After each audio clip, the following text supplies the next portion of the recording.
وذكر فإن الذكرى تنفع المؤمنين. بسم الله الرحمن الرحيم. الحمد لله وكفى وسلام على عباده الذين اصطفى. اما بعد. محترم ناظرین و سامعین، نبی رحمت صلی اللہ علیہ وسلم کے بچپن کی زندگی سے متعلق دوسری قسط آپ کی خدمت میں پیش کی جا رہی ہے۔ حضور اکرم صلی اللہ علیہ وسلم کی ولادت کا مرحلہ قریب آیا۔ حضرت آمینہ فرماتی ہیں کہ مجھ سے ایک ایسا نور نکلا جس سے شام کے محلات روشن ہو گئے۔ جب حضور اکرم صلی اللہ علیہ وسلم کی ولادت باسعادت ہوئی، حضرت آمینہ فرماتی ہیں کہ میں نے اپنے چہرے کو ذرا آسمان کی طرف اٹھایا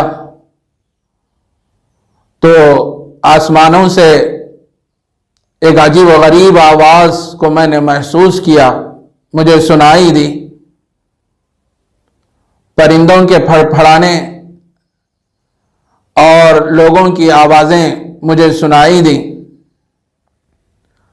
اور ایک منادی اعلان کر رہا تھا، اس وقت جو بچہ پیدا ہوا ہے اس بچے کو جن و انس کی روحوں پر گشت کراؤ، تمام نبیوں کے اوصاف اور محاسن سے اس بچے کو متصف کر دو۔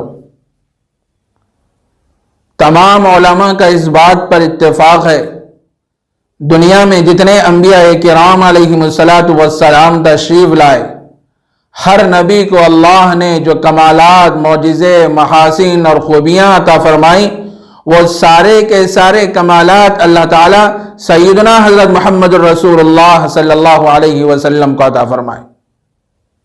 ایسی جامع الکمالات شخصیت ہے سیدنا حضرت محمد الرسول اللہ صلی اللہ علیہ وسلم کی ذات گرامی۔ اللہ کے نبی علیہ السلام کہ جب ولادت باسعادت ہوئی تو آپ ایسی حالت میں اس دنیا میں تشریف لائے کہ آپ سجدے میں پڑے ہوئے ہیں، اور آپ نے پہلے ہی دن ساری انسانیت کو یہ سبق دیا، اگر کوئی ذات عبادت کے لائق ہے، پرستش کے لائق ہے، پوجنے کے لائق ہے، سر جھکانے کے قابل ہے، تو وہ صرف اور صرف اللہ کی ذات ہے۔ اسی کے سامنے آدمی کو اپنا ماتھا اور پیشانی جھکانا چاہیے۔ پہلے ہی دن آپ نے ساری انسانیت کو یہ سبق دیا۔ جب نبی اکرم صلی اللہ علیہ وسلم کی ولادت باسعادت ہوئی، سارے مکے میں بات مشہور ہو گئی کہ حضرت آمینہ کے ہاں ایک بچہ تولد ہوا ہے، بڑا خوبصورت بچہ ہے، بڑا حسین و جمیل بچہ ہے۔ ہر کوئی آتا اور حضور اکرم صلی اللہ علیہ وسلم کو دیکھ کر اور آپ کے حسن کو دیکھ کر متاثر ہو جایا کرتا تھا۔ ایسا عجیب و غریب حسن اللہ تعالیٰ نے آپ کو عطا فرمایا تھا۔ جب آپ کی ولادت کا 7واں دن آیا تو حضرت عبد المطلب حضرت آمینہ سے پوچھتے ہیں کہ تم نے اس بچے کا نام کوئی تجویز کیا ہے؟ اس کے بعد حضرت عبد المطلب حضور اکرم صلی اللہ علیہ وسلم کا نام رکھتے ہیں محمد۔ روایتوں میں یہ بات ملتی ہے کہ حضور اکرم صلی اللہ علیہ وسلم کے 2 نام ہیں، ایک نام محمد ہے اور ایک نام احمد ہے۔ محمد کہتے ہیں کہ وہ ذات جس کی دنیا میں سب سے زیادہ تعریف کی گئی ہو، اور احمد کہتے ہیں جو اللہ کی سب سے زیادہ تعریف کرنے والا جو ہوتا ہے اس کو احمد کہتے ہیں۔ ظاہر ہے اللہ کے نبی سے زیادہ اللہ کی تعریف اس دنیا میں کون کر سکتا ہے؟ تو بہرحال آپ کا نام محمد رکھا گیا۔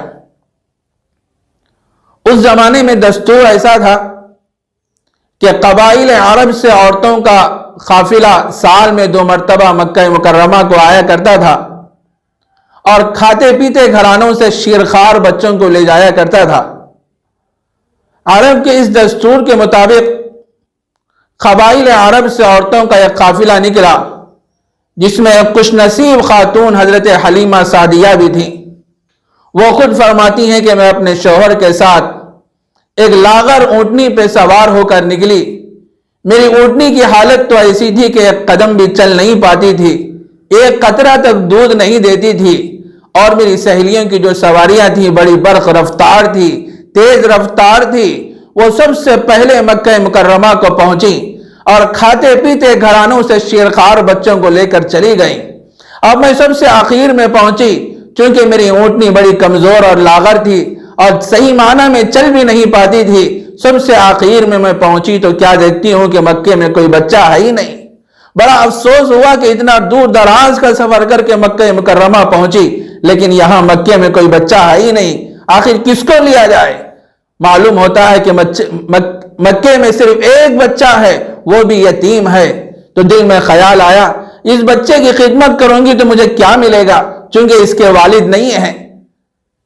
پھر دل میں سوچنے لگی ذرا جا کے تو دیکھ تو لیتے ہیں آخر وہ بچہ ہے کیسا۔ حضرت حلیمہ حضرت آمینہ کے گھر پہ پہنچتی ہیں، دستک دیتی ہیں، اندر سے آواز آتی ہے کہ کون ہے؟ تو فرماتی ہیں کہ میں حلیمہ ہوں، بچے کو دیکھنے اور لینے کے لیے آئی ہوں۔ اتنا سننا تھا، حضرت آمینہ کے آنکھوں میں آنسو آ گئے اور انہوں نے کہا، دیکھو تمہاری سہیلیاں بھی آئی تھی، اس بچے کو دیکھیں، اور یتیم ہونے کی بنا پر اس بچے کو قبول نہیں کیا، اور تم بھی آئی ہو اور تم بھی دیکھو گی اور معلوم ہو جائے گا کہ یہ بچہ یتیم ہے تو تم بھی چھوڑ کے چلی جاؤ گی۔ حضرت آمینہ کے آنکھوں میں آنسو آ گئے، لیکن حضرت حلیمہ فرماتی ہیں کہ ذرا مجھے بچہ تو دکھا دو۔ حضرت آمینہ حضرت حلیمہ کو لے کے اس کمرے میں پہنچتی ہیں جس کمرے میں رسول اللہ صلی اللہ علیہ وسلم تشریف فرما تھے، آرام فرما رہے تھے۔ جب حضرت حلیمہ پہنچی اور رسول اللہ صلی اللہ علیہ وسلم کپڑے میں لپٹے ہوئے تھے، حضرت حلیمہ نبی اکرم صلی اللہ علیہ وسلم کے چہرے پر سے کپڑا ہٹاتی ہیں۔ جو ہی کپڑا ہٹانا تھا، نبی اکرم صلی اللہ علیہ وسلم حضرت حلیمہ کو دیکھ کے مسکراتے ہیں۔ حضرت حلیمہ فرماتی ہیں، نبی اکرم صلی اللہ علیہ وسلم کی مسکراہٹ میں ایسی کشش تھی، ایسی جاذبیت تھی، ایسا انجذاب تھا کہ میں تو اپنا دل ہی دے بیٹھی۔ اس کے بعد میں اپنے شوہر سے کہنے لگی کہ حارث، یہ بات تو طے ہے کہ یہ بچہ یتیم ہے، اس کی خدمت کے عوض میں ہمیں کچھ نہیں ملے گا، لیکن ایک بات یاد رکھ لو حارث، اس بچے کی مسکراہٹیں، اس بچے کا تبسم ہمارے دل کو خوش کر کے رکھ دے گا۔ حارث نے بھی مشورہ دیا کہ اس بچے کو لے لو، عسى اللہ ان يجعل لنا فيه برکہ، امید ہے کہ اللہ تبارک و تعالیٰ اس بچے کو لینے کے طفیل میں ہمارے لیے برکت کا سامان فراہم کر دے، عافیت کا سامان ہمارے لیے مہیا کر دے۔ حضرت حلیمہ حضور اکرم صلی اللہ علیہ وسلم کو اپنے گود میں لیتی ہیں، لے کے اپنے خیمے میں تشریف لاتی ہیں۔ اللہ کا عجیب انتظام کے رحمتوں اور برکتوں کا ظہور شروع ہو گیا۔ وہ اونٹنی کی پہلی حالت تو یہ تھی کہ ایک قطرہ تک دودھ نہیں دیتی تھی اور بڑی لاغر اور کمزور تھی، ایک قدم بھی چل نہیں پاتی تھی، لیکن نبی رحمت صلی اللہ علیہ وسلم کو حضرت حلیمہ نے اپنی کفالت میں لے لیا اور اپنے خیمے میں تشریف لائے، اور حارث اپنی اونٹنی کا دودھ دوہنے کے لیے اونٹنی کے قریب پہنچتے ہیں تو دیکھ کے حیران ہو جاتے ہیں کہ اونٹنی کے تھن دودھ سے لبریز ہیں۔ یہ منظر دیکھ کے حارث حضرت حلیمہ سے کہنے لگے، حلیمہ مبارک ہو، خوشخبری ہو، واقعی یہ بچہ بڑی رحمتوں، برکتوں اور سعادتوں والا ہے۔ ہمارے وہ پرانے دن واپس آ گئے، ہماری قسمت کے دریچے کھل گئے، واقعی یہ بچہ بڑی رحمتوں اور برکتوں والا ہے۔ 3 دن تک حضرت حلیمہ اسی خیمے میں رہی، اس کے بعد اپنے علاقے کو جانے کا ارادہ فرماتی ہیں تو پھر اس اونٹنی پہ سوار ہوتی ہیں۔ انشاءاللہ مزید باتیں حضور اکرم صلی اللہ علیہ وسلم کی بچپن سے متعلق آئندہ قسطوں میں آپ کی خدمت میں پیش کی جائیں گی۔ وآخر دعوانا ان الحمدللہ رب العالمین۔